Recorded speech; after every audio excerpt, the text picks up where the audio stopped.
Damon looked at Talia's shoulder.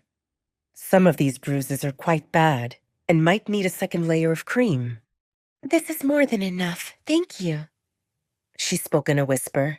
Damon was disappointed at the loss of that addicting touch, but he saw that Talia was uncomfortable, so he didn't want to push for it.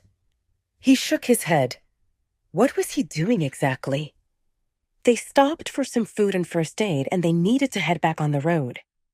Besides, didn't he decide to bring her with him and keep her safe, and there will be nothing more to it? He reached into his suitcase and got one t-shirt and shorts with a string at the waist. Here are some clothes to tide you over for now. Damon tossed clothes on the bed and left the room. He needed some air and distance between him and Talia. Maya, Damon called through the mind link. Can you check on the girl? We are leaving in half an hour.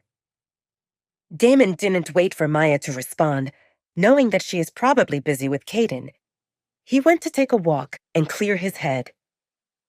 Back in the hotel room, Talia was confused, unsure what to think about this. First, she woke up with the scary Alpha in bed, who was holding her tightly. Then, he fed her and tended to her wounds. And then, he left without sparing her a glance. Did she do something wrong? Talia didn't expect Damon to be loving or caring, but when he left, he appeared angry. This only confirmed that Alpha Damon is an unstable person and that staying close to him won't be good. Talia told herself to stay calm. Soon, they will reach the Dark Howler's pack and she will see what waits for her.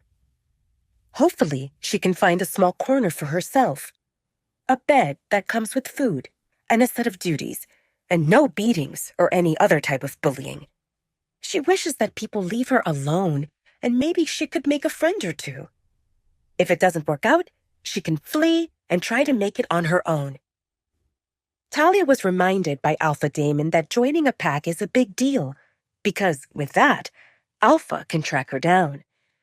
She took a mental note not to join the Dark Howler's pack unless absolutely necessary, or at least until she confirms that she actually wants to stay there. It was vague, but it was the best plan she could come up with, and she decided to refine that plan as she gets more information. A knock on the door got Talia's attention. Who is it? She asked. It's Maya. Can I come in? Talia opened the door and saw that it was only Maya. Maya entered the room and eyed Talia, who was in the bathrobe. When Damon told her to check on the girl, Maya was not sure what to expect, but Talia seemed fine.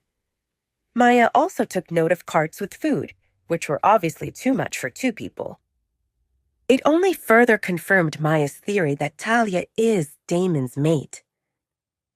When Maya and Caden found each other, for the first few months, Caden was obsessing about feeding Maya, and even now he often worries she might be hungry. It's something about male werewolves and their instinct to provide for their mate, food included. We didn't get a chance to introduce ourselves properly. I'm Maya. Talia shook Maya's hand. Talia. After introductions, Maya explained her presence. Alpha Damon told me to check on you.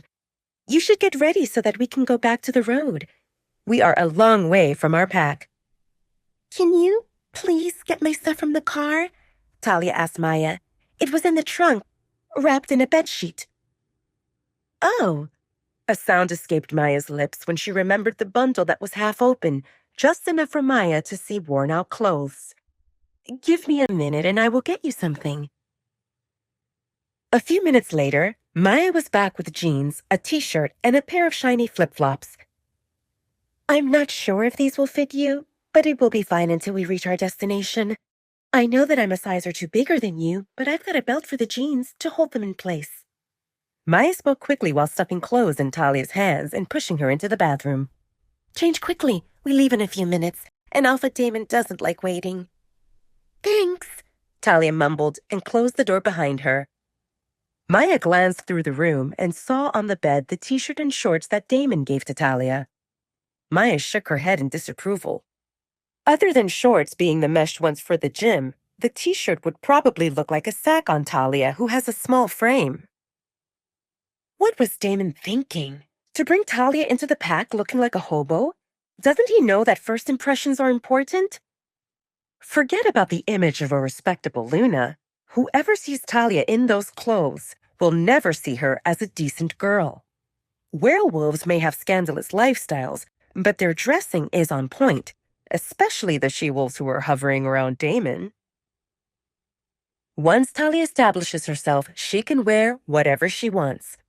Thinking about appearances, Maya dashed back into her room and returned with several accessories. Thank you for the clothes, Talia said shyly when she peered out of the bathroom. The t-shirt and jeans were good, nearly new. Talia was really grateful, but also embarrassed as well because she knew that those were Maya's clothes. These are a bit big for you. Once we get you clothes that actually fit, you will be a stunner. Maya spoke with a wink and gestured toward the chair. Sit there. Let me do your hair. Talia sat on the chair and let Maya comb her hair. Are you excited to come to the Dark Howlers pack? Maya started small talk. I'm not sure what to expect, Talia responded honestly. It's busy, lively, and there are all kinds of people. But Alpha Damon makes sure things run smoothly. Rewards and punishments are given fairly, and no one undermines his position. You speak highly of him. Maya hummed in confirmation. I joined the pack when I met Caden, but I know the story of young Damon who lost his parents before he came of age. Alpha Damon was forced to take over the pack, or to give it up for other alphas to tear it apart. Only he knows what hardships he endured, and he fought many official battles before turning 20 years old. There is a reason why other alphas don't dare to provoke Alpha Damon, even though he is half their age. Alpha Damon will do anything to keep us safe, and thanks to his strength and dedication, the Dark Howlers pack prospers. Talia listened carefully and she felt sorry for Damon. The scary Alpha became a bit pitiful in her eyes because she knew very well what it means to lose parents at a young age. Talia grew up on her own, and she thought that maybe she had it better compared to Damon because she was able to hide in the attic while Damon was forced into the limelight. He sounds like a good alpha, Talia replied. Maya smiled. He is the best. Alpha Damon protects his own.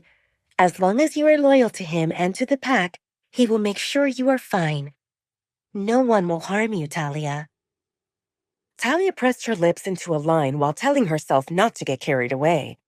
Everything so far appeared to be good, but she feared that it might be too good, and she was not ready to drop her guard yet. Maya didn't say more, knowing that Damon's interest in Talia went beyond the one of a pack leader. And his reputation in that area was horrible. Wait, that's not the end. You've just had a free taste. Now get the full story on the Pocket FM app, link in description. Check out our next video and playlist, and don't forget to like, share, and subscribe.